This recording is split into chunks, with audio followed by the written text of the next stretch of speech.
Greetings and welcome to the Godfather Minute. I'm Alex Robinson. And I'm Albert Einstein. And today we're talking about minute 13 of the Godfather Part II. Godfather Part 2. Part 2. Yeah. Alex, repeat after me. Minuto numero 13. Oh, close. 13. 13. You got it. Oh, I'm getting there. You sound like a vampire when you say that. Oh, 13. 13 minutes. Which is really funny because we just joked last minute in the second half of the minute. Yeah. For the people that are financial supporters about Don Corleone being buried alive. Yes. And GF2 beginning when Bonacera digs him up and he's in that coffin like a vampire. Like a vampire. Yeah, with the orange all set in his mouth to scare the living daylights out of Bonacera. Anyway, give us a summary, Alex. Well, minute 13, the Lake Tahoe party is in full swing with a live band, dancers, waiters, and the local police enjoying the festivities. Latecomers include Connie, Corleone, Rizzi, Terwilliger, Federici, and her fiance, Merle Johnson. Whoa. Who is introduced to Father Carmelo and Mama. Yeah, now we're getting into it.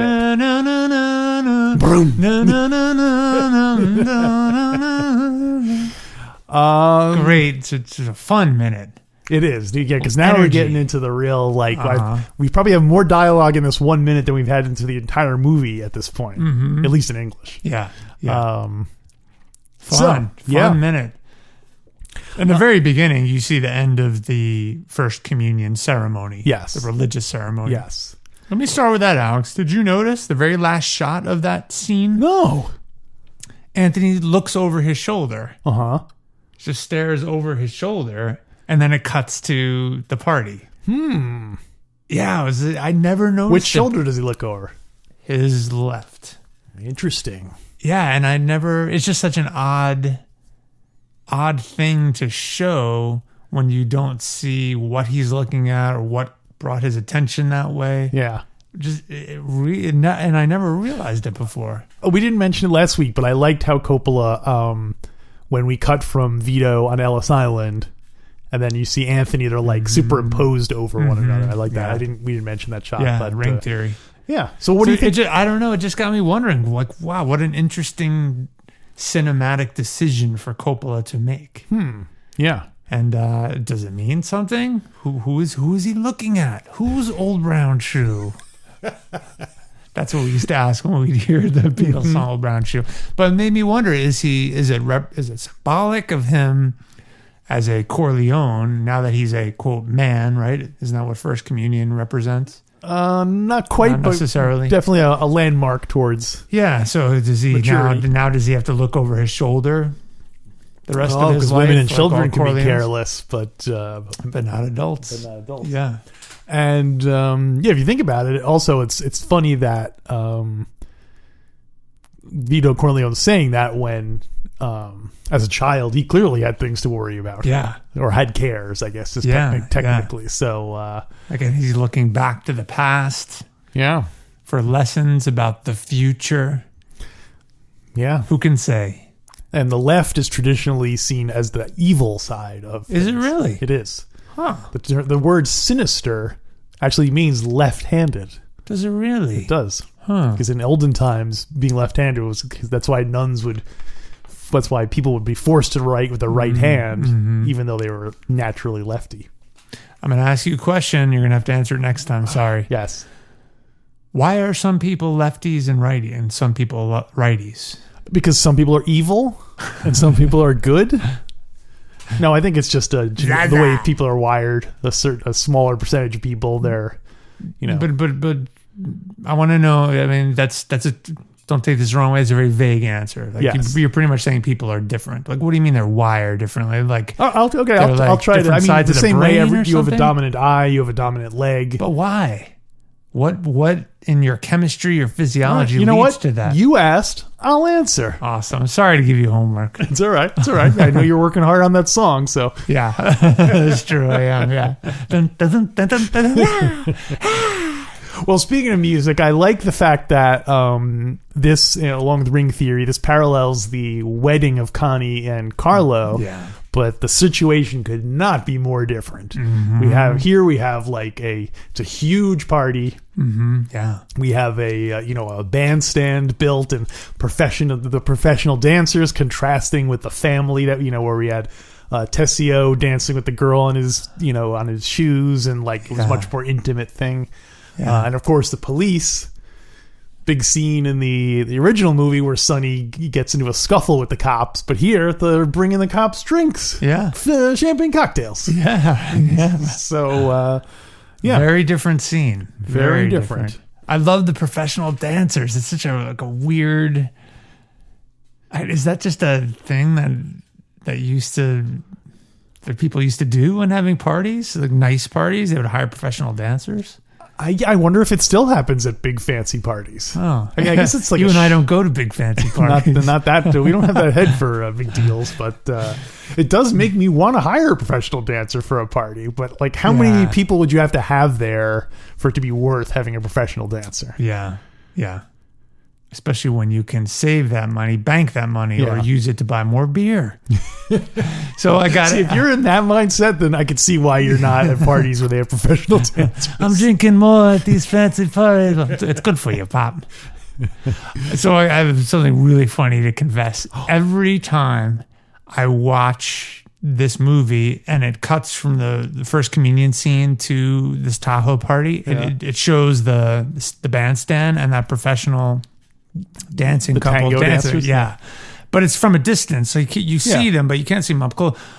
For a split second, I always think that's Frankie Five Angels. What? Because in my brain, a very split the second, I always Pop Goes the associate Weasel? him with that stage. Wow. So for a split, kind of from a distance, he's like an older looking guy. I mean, the dancer's more fit, but go back and watch it. Wow, it certainly puts a different perspective of things. I wish they had like kept it from far away, and then when they cut to them close up, it's like Frankie going, "Whew, oh, that was when they have like an obvious stunt person doing a thing, and then they try to. Well, Mikey, why do you ask me to tango for them? Let's dance now. We got the muscles. Steve Peck is the name of the male dancer there. Oh, okay. He the went actor? The actor, yes. Okay. Although I don't know if he's playing himself or not. It's unclear. But he was a dancer and also went on to become a famous Los Angeles restaurateur. Oh. So when we do our the follow up to we're going to do our New York Godfather tour. Maybe we can do a West. Yeah. We'll go to Lake Tahoe and then we'll go eat at that guy's restaurant in under the protection of the Molinari family, of course. Yeah. But and remember, we have to go to Paulie's. Oh yeah, that's remember true. He opened a restaurant. Yeah. Was that in Los Angeles or was that in? I don't remember where. I think it was in New Jersey. Yeah. Seems much more like a New Jersey. I'm not thing. sure you can find it there no more. Here's something interesting musically. I could not find the name of that song, and it seems like a lot of other people on the internet are also stumped as to what that song is. Interesting. So, wow. So see if that'll be your homework, is to see if you I'll try. I don't know how I guess other than just saying Godfather To Tango song. Yeah. When I did that, it just kept leading people saying like, "What's the name of that song?" Well, a few years ago, there was, when people actually collected CDs and stuff, there was a software program where you could put your CD in and it would automatically go to some database and it would recognize the track and it would name it for you. I wonder if there's it's also that app Shazam. That's a different one, but but it's a similar thing. We'll have to try that. You just like sing it into it? Is that right? No, you hold it up to the speaker when it's playing, that's right. and it'll say that is, okay, well, to do, I bet it's going to say from the Godfather 2 soundtrack. Yeah. Yeah. But, professional dancers. I would like to hire some for an event. Yeah. What do you think Don Corleone would have thought of that as a part of the party? Professional dancers. Is that too fancy for him? I don't know. I would tend to think that way. But maybe not. I mean, can see him liking it too. They're good dances. Where'd you get those good dances? He's a good kid. I mean, Mama goes along with it. I'm sure he'd just be like, oh, whatever you guys want to do. Yeah. You know what I mean? Point, I'm sure he wouldn't really care. And like Michael, like the fact that I don't really... Michael spends his whole time just doing business the same way Don Corleone did. So maybe it would be like that, where he wouldn't even really know what was going on until he got out there. One more thing about the dancers. Do you notice the very end of the song? Dun, dun, dun, dun. Yeah. It ends in a faux kiss. Yeah. It's just so interesting. It's like, but and it's an up close shot, so you can see that they're not actually kissing. There's like a half inch between them. Right. It's just such a great move. It is. Tango's a fun dance. Yeah. So we see Connie show up. Connie is the first of the Corleone children we see, which is appropriate because she was the one getting married last time. Yeah. Mama. She says "Mama" 3 times. Very dramatic entrance out. Yeah. While researching this, I like that 1955 to 1959 is categorized as Connie's wild years. When I guess after the death of Carlo, and then before she comes to when she kind of throws herself on the mercy of Michael, being like, I want to be around more and all that stuff. Yeah. So she cleans up her act. Yeah. She cleans it up. Finally she cleans it up. You think that's what Carlo meant the whole time when he was saying clean it up? He meant like clean up your morals and stuff like that. Wow. Yeah, because she was spoiled at that time too. Yeah. Right? She's breaking everything. Is there information about her wild years out there? Just that she got, she basically mostly what we glean from the movie about her, she was ignoring what Mama says, like she's not paying attention to her kids. And, so her very little information about her second husband, named Federici. Mm-hmm. So we don't really know anything. And the Godfather Wikipedia just says the second husband of Connie Corleone. Don Federici. Well, I don't know if he's a Don. Don Federici. Probably not a Don, because then that, you assume that would... Are you sure it's not Don Fanucci? Ooh, that would be very complicated. No, it's the son. It's Don Fanucci, but it's the son of the Don Fanucci we see later in the movie. Yeah. Because then the timeline would work. He's still wearing the white fedora. So he's got kind of a Zaza voice. He does have the black hand. Le hand no negro. Mamma mia, Zaza mia, Papa. Did you notice when Connie kisses Mama? She looks disgusted. Mama looks disgusted at her. Well, even before that, because the first thing that happens is you see Merle and her going through the crowd, and then Mama is talking to Father Carmelo. Yeah. And then she introduces saying, oh, this is Father Carmelo. Mama says to Connie, look who's here. Yeah, Father Carmelo. Yeah. And the look she gives, that Connie gives to Father Carmelo is like she looks disgusted by him. So I don't know if Mama's reaction is to that, oh, okay. Is she like, first of all, obviously they're not entering on good terms because she was supposed to be there a week ago. Yeah. And they sent, did she say they sent someone? Well, that's next minute. Okay, yeah. Yeah, we haven't heard all that stuff. But, yeah, she's just disgusted. You're right. Connie's, when she sees the priest, she shakes his hand, but she's definitely not legitimately glad to see him. So it makes me wonder if that has some connection with the Father Hayes incident. Like, is she like, ugh, this is, or that's what he's calling himself now? Like, is that Hayes? She thinks that's Father Hayes, but it's really his brother. And that was all going on while they were murdering Carlo. Yes. So maybe she thinks that the Father Hayes was in on it to distract the family. Father Hayes was like, I will have the baptism while you're murdering your enemies. And so there's your father, there's your reverend. And what's the name of this reverend?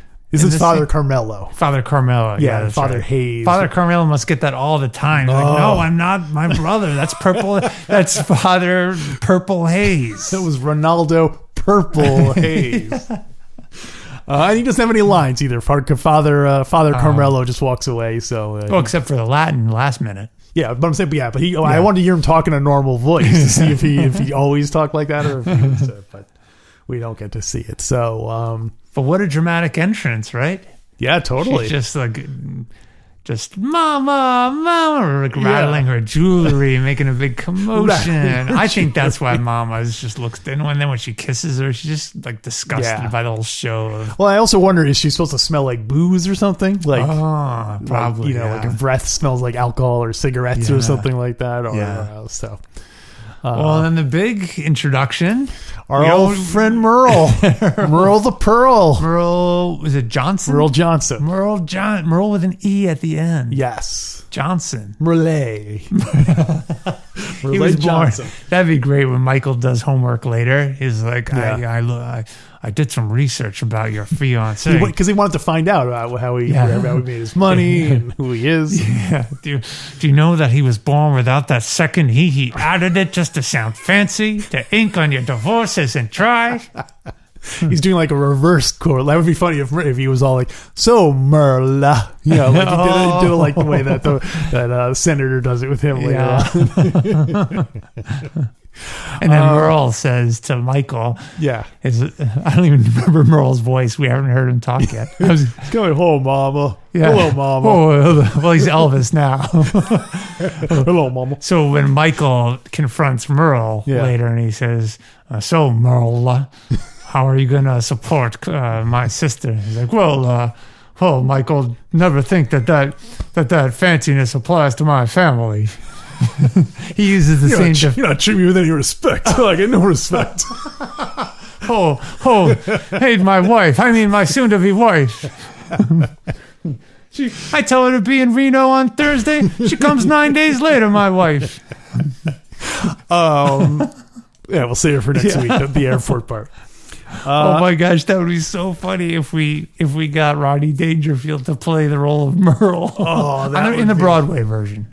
I got some bad news. What? I don't think Rodney Dangerfield's alive anymore. Can't they reanimate? They can do like a CGI Rodney Dangerfield, or just get like a Rodney. I'm sure there's a lot of Rodney Dangerfield impersonators out there. Yeah. We should get Dodney Rangerfield. Dodney Rangerfield. His fiancée of mine. She wants to book Passage on the Queen. And how would that one end? I got it. This fiancée of mine. She calls me her king. She calls me her king. That's great. But now she's asking me to pay for Passage on the Queen. She told me to meet her at the King, and now she's on the Passage on the Queen. Some information here about Merle Johnson. The character and the actor. Okay. More the actor than the character. Okay. The actor is Troy Donahue. Troy Donahue, and you seem unimpressed by that. But Troy Donahue was one of the biggest stars of the 50s and 60s. What? In 1962, he was ranked the biggest Hollywood star in the United States, the 20th biggest star, excuse me, which is still pretty high up there. Yeah, oh yeah. It's still good. It still counts. Must have been a weak year, though, right? Yeah, in the 50s and 60s, he was in a lot of romantic comedies and lighthearted movies and stuff. He was considered like the hunky, which is especially funny seeing him play Connie's Troy Donahue. He gets name dropped in the musical Grease, if you remember. Really? In Rizzo, when she's... do you remember the song where she's making fun of Sandy? Yeah, look at me, I'm Sandra Dee. Yes. Yeah. At one point, she says, "And as for you, Troy Donahue, I know what you want to do." So that's our Troy Donahue there. Wow, that's Merle. That is Merle. Gosh. Well, in 1962, Troy Donahue was voted most likely to book Passage on the Queen. 20th Passage of the Queen. 20th. He was, so to make it even stranger, Troy Donahue, not the guy's real name. That was a name that he took on in Hollywood. You're busted. Do you want to guess what his real name was? Merle Johnson. Merle Johnson is his real name. Yes, Merle Johnson is Troy Donahue's real name. Oh my gosh. So Merle Johnson is playing Troy Donahue playing Merle Johnson. How's that for some ring theory? That is crazy. So why did they use... How do you know why they? Francis Ford Coppola knew him before he was famous, and like I guess as a kind of wink to it, just said, "Oh, we should have you go by the name of Merle Johnson." Oh, that's that is really funny. Wow! So in the credits, it says Troy Donahue as Merle Johnson. I assume so. Yeah. Right? Because people know him as Troy Donahue. Yeah. Oh, that is great. Wow. I'm wondering if there are other. I can only think of one other example where in the movie His Gal Friday, Cary Grant, whose name was Archie, his real name was Archie Leach, and they mention the name Archie Leach in that movie. Cary Grant mentions it like offhandedly, but I can't think of any other examples where an actor is playing someone with the same name that they were born with. That's a weird, and what's also weird is that Troy Donahue went through some really hard times, and at one point was like homeless. Like after he was a famous star, he was like homeless and like. Was in so many shitty movies. So many fucking shitty movies. that it's funny that now he seems to be kind of playing like a money. In the movie, he seems like he's kind of like a, it's a little suspicious. Like he's like a gigolo leech type. He's playing a leech. Whoa. I just want to read you some of the titles of the movies that Merle Johnson / Troy Donahue was in the later stages of his career. You got paid $10,000 a week to be in for 1 week's worth of work in GF2. Wow. Would you do that? Would you take $10,000 for a week's worth? I'd think about week's worth. I'd think about it. Think about it. Yeah, well, think about it while you're driving. And watch some movies while you're backing up. So I can't get over that name thing. Some of his movies are Sex Pot, 1990 movie Sex Pot, 1990 Nudity Required, Omega Cop, Click, the calendar. Are these in the 50s and 60s? These are all in the 90s. In the 90s? Yeah, this is when he was much older. Blood Nasty, Hot Times at Montclair High. Whoa. Bad Blood, Terminal Force, Dr. Alien. Nudity Required. American Rampage. This is my favorite one. Assault of the Party Nerds. We need to watch that one. Assault of the Party Nerds. Wait a minute, I don't even understand that. Are the party nerds doing the assaulting? Or are they being assaulted? According to IMDb, Richie Spencer and his friends have a problem. They are the only 4 members of their fraternity, and they are all graduating. That's a problem. They must find a way of bringing more members before they leave and dodge their way around the rival jock fraternity. Oh, that's great. And he's like an old guy in this? It's in the 90s? Well, he plays Sid Witherspoon. I'm assuming that's maybe like the dean or a teacher or something. Although it would be very funny if he was a 70 or a 60-year-old fraternity guy. So yeah, that gives you a Hard Rock Nightmare, Low Blow. So anyway, yeah, he did a lot of. These movie titles sound more like the period when he was dating Connie, right? Her wild years. He got Low Blow, Nudity Required. They met on the set of Assault of the Party Nerds 2. Yeah. Well, she was in a sorority. I don't know why Assault sounds so much like Revenge of the Nerds. Sounds different. Assault sounds so like specific. Yeah, it sounds like an action. It's like the battering of the party nerds. Yeah, like a cop movie or something. Yeah, so I do think in the Godfather musical, yes, we should get the rights to that Grease song, "Look at me, I'm Sandra Dee," but substitute it with "Look at me, I'm Troy," or I'm Connie C. Merle Johnson, and have him sing that whole thing. Or you could just have Connie singing it, and she's talking to Troy Donahue. Yeah. Oh, I like it. Yeah. So yeah. Go Merle Johnson. Fredo, let me be. What about for Grease Lightning? It'd be go Merle Johnson, gonna book the passage on the Queen. Merle Johnson, go. I wish Godfather was as popular as Star Wars, and to the point where they were like, okay, we have to do a Merle spin-off series, or like a Merle, like a follow-up to see what happens to Merle. All right, the party's gonna keep on going, but sorry folks, paywall's going up. So if you want to check it out, you got to go to godfatherminute.com/support. What do we talk about in the rest of the minute? Oh, we talk a lot more about Troy Donahue, aka Merle Johnson. We talk about Connie. We talk about more about the musical. Yes, we have tons of standing items. The item of merch too. Yeah, get yourself some dance lessons, folks. And of course, our old friend Waltz comes back. Oh yeah, because we appreciate beauty.